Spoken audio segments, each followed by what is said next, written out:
સુરત શહેરમાં તસ્કરો હવે નવા પેંતરા અજમાવી રહ્યા છે। ઉધના વિસ્તારમાં આવેલી એક આઈસ્ક્રીમ પાર્લરમાં માત્ર અડધો ફૂટ પહોળા અને 3 ફૂટ લાંબા શટરના ગાબડામાંથી 2 તસ્કરો દુકાનમાં ઘૂસ્યા હતા અને રોકડ રકમની ચોરી કરી ફરાર થઈ ગયા હતા।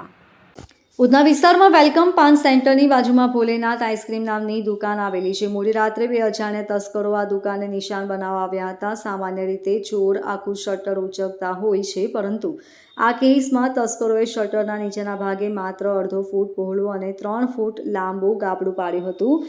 આટલી સાંકડી જગ્યામાંથી પતલા બાંધાના 2 ચોર માછલીની જેમ સરકીને દુકાનની અંદર પ્રવેશ્યા હતા।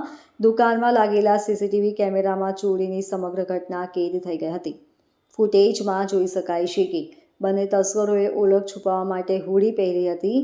એક તસ્કરના હાથમાં ટોર્ચ હતી, જેના અજવાળે તે ગલ્લા અને ડ્રોવરમાં તપાસ કરી રહ્યો હતો। સૌથી ભયાનક દ્રશ્ય હતું કે બીજા ચોરની કમરના ભાગે એક મોટું ધારદાર ચપ્પુ લટકતું હતું। આ શસ્ત્રધારી તસ્કરોએ દુકાનના ડ્રોવરમાંથી રોકડ રકમ અને અન્ય કિંમતી સામાનની શોધખોળ કરી હતી। સીસીટીવીમાં તેમની હિલચાલ પરથી સ્પષ્ટ જણાય છે કે તેઓ આસપાસના વાતાવરણથી પૂરેપૂરા વાકેફ હતા અને ખૂબ જ શાંતિથી ચોરીને અંજામ આપ્યો હતો। સવારે જ્યારે દુકાન માલિકે શટરની હાલત જોઈ ત્યારે ચોરી થઈ હોવાનું બહાર આવ્યું હતું।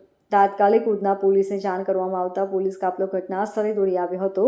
ઉધના પોલીસ પ્રમાણે તસ્કરોએ જે રીતે શટર કાપીને અંદર પ્રવેશ કર્યો છે તે જોતાં જ લાગે છે કે તેઓ પૂર્વનિર્ધારિત આયોજન સાથે આવ્યા હતા। સીસીટીવી ફૂટેજ કબજે કરવામાં આવ્યા છે અને તેના આધારે આરોપીઓની ઓળખ કરવા માટે અલગ અલગ ટીમો બનાવવામાં આવી છે। Bureau report LK star news, Surat.